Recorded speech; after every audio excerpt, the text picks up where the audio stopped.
तुम्ही हायब्रिड किती पिकवा, पण आज गावरानाशिवाय पर्याय नाहीये.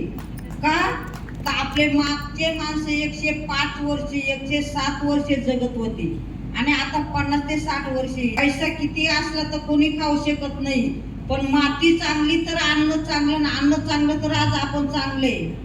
आपण चांगलं असलं तरच पुढची पिढी चांगली घडणार आहे. याच्यासाठी आपण माती सुद्धा वाचवली पाहिजे.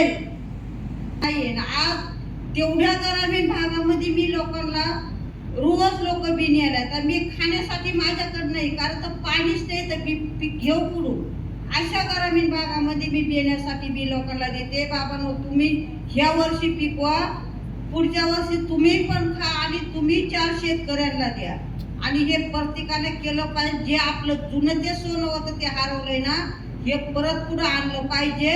आणि जे सारखे मागची पिढी घडली होती ना, अशी पुढची पिढी घडली पाहिजे, एवढी माझी कळकळीची विनंती आहे.